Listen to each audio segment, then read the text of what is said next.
Namaste, viewers, and welcome to Amazing Vedas with Richard Hartz.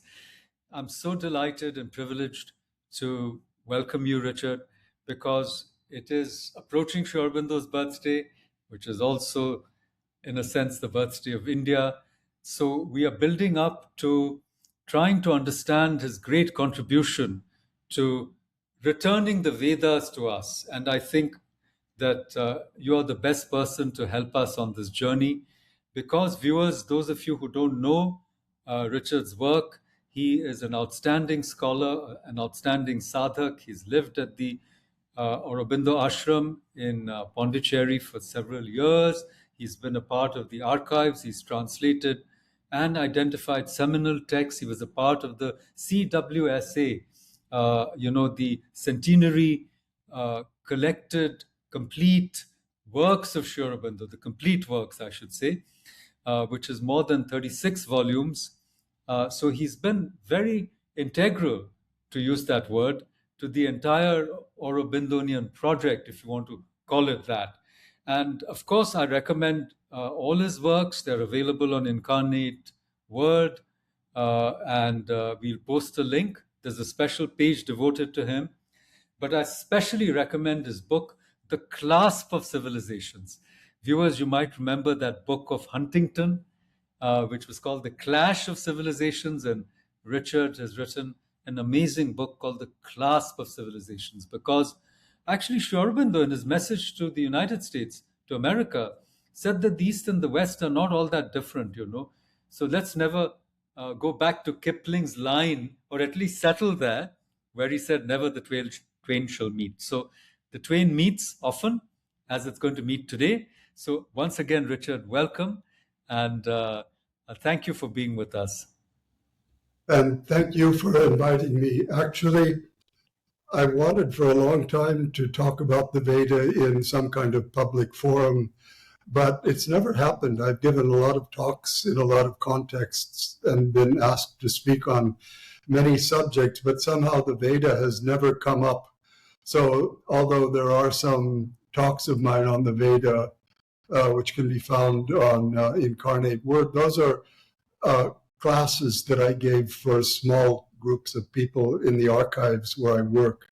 And I've never actually, of all the articles I've written and conferences I've attended and talks I've given, somehow I've never been asked about the Veda until now. And so I really welcome this opportunity to say something about the Veda.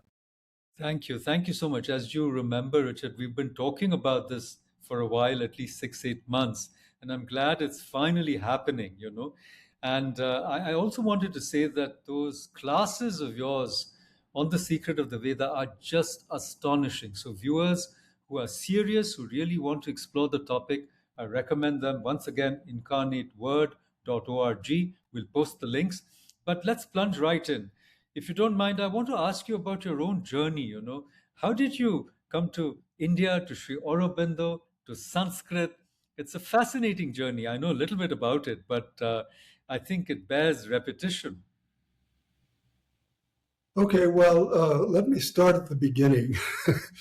I was born in Berkeley because my father was getting his PhD there in civil engineering.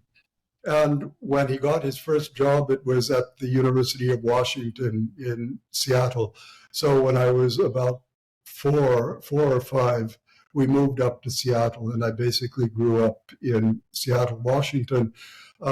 Strangely enough, in the same neighborhood as a somewhat better known person, Bill Gates. And we were both in Cub Scout Pack 144 and Boy Scout Troop 186. Wow. That is an amazing detail. I didn't know about that. And maybe you can write to Bill Gates to, help us out with a few pennies here and there. But jokes aside. Anyway, but what is more interesting about that is that one of the main activities was going up into the mountains. And I grew up in proximity to the mountains, the wonderful Cascade Mountains of Washington State. And I think this left a big impression on my consciousness, this experience of the mountains. So I relate very much to the image of the mountain in the Veda, for example.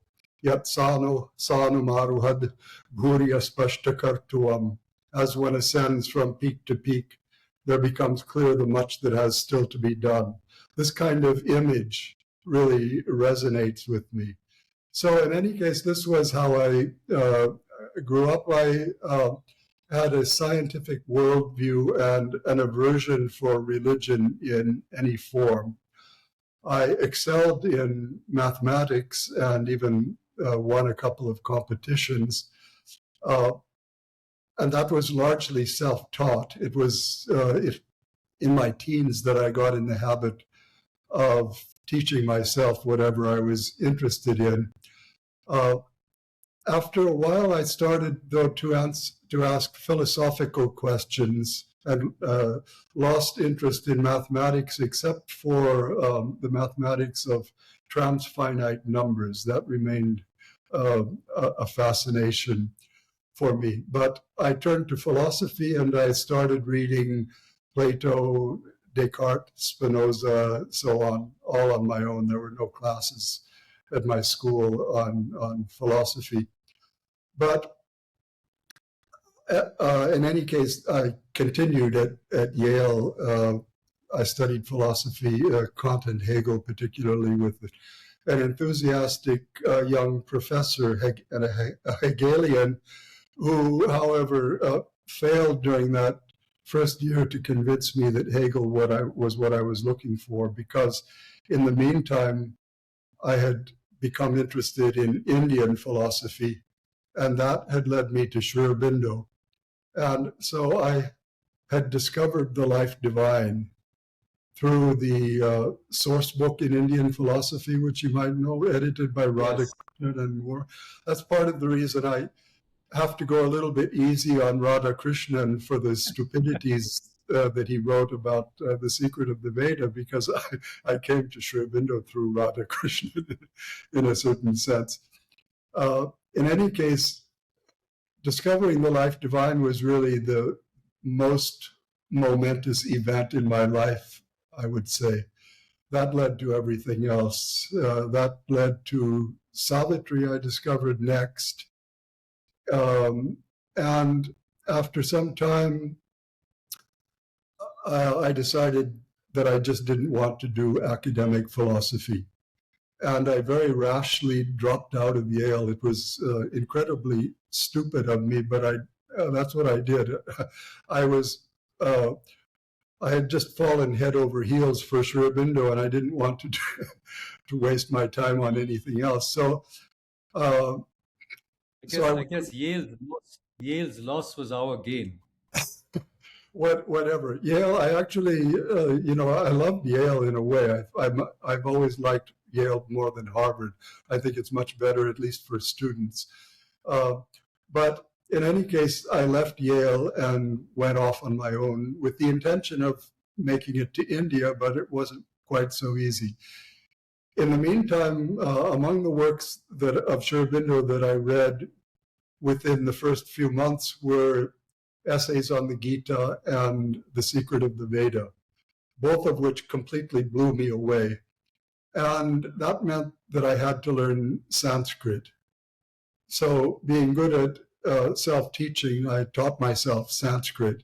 Eventually, I ended up not having been able to work things out to come permanently to India. I went back to school at the University of Washington, which turned out to be a good place because they had a small but very good South Asia department. I could study Sanskrit, Hindi, and Tamil. And it gave me a further experience of academics, which in the long run has been quite valuable. And it was during that time that I sort of had to decide what, if I was going to continue in academics, what I was going to go into. So I sort of assessed the situation. What I really wanted to do was the Veda.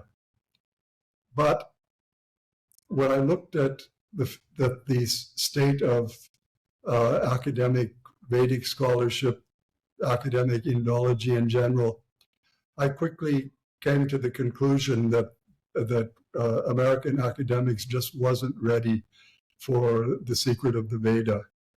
And so I did other things. There were lots of interesting things that I could do, but I didn't become a Vedic scholar academically. I made a deliberate choice that was going to be a frustrating experience.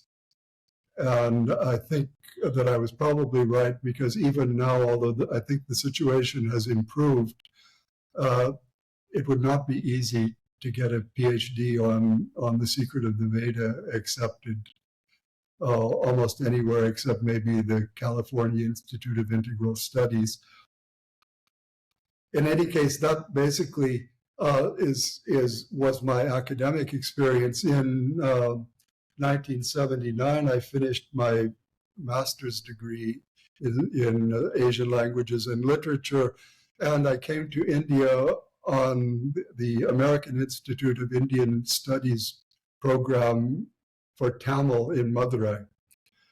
And I studied Tamil quite seriously, not just modern spoken Tamil or written Tamil, but old Tamil. I read the whole of Tirukural with the 14th century commentary of Parimal Arahar, and I read some of Kambaramayanam, Sangam poetry, and I had a very good teacher who unfortunately, K. Paramasivam, unfortunately died a few years later of cancer. Where did you do this? In Madurai, did you say? In Madurai, yeah. The American Institute of Indian Studies maintained a house there where they had a flow of students coming and going from one year to the next, mostly doing PhD research. But in any case, they had a language program. And I had already studied Tamil as well as Hindi and Sanskrit at the University of Washington. Hindi I had also done in a similar way. The approach was more literary and included Surdas, Tulsidas. I studied Surdas with Jack Hawley, who later became the head of the department. He's done the translation. Jack Hawley has done that. He's a famous, famous Indologist now at Columbia, I believe. Yeah. Anyway, he was at an early stage of his work on a critical edition of the Sur Sagar at that time. And it was very good as a background for my later work in the archives, because I learned something about critical editing, textual criticism from that experience. Anyway, that has nothing to do with the Veda as such. But when I finished, so I came to Madurai, and of course that's within easy bus trip to Pondicherry. So I was visiting Pondicherry. And while I was there, I very clearly remembered it was on New Year's Day, 1980. I was approached by the Sanskrit Pundit who was there, Jagannath Vedalankar, saying that they needed a Sanskrit scholar in the archives for a project on the Veda, a Vedic glossary based on Sri Aurobindo's translations.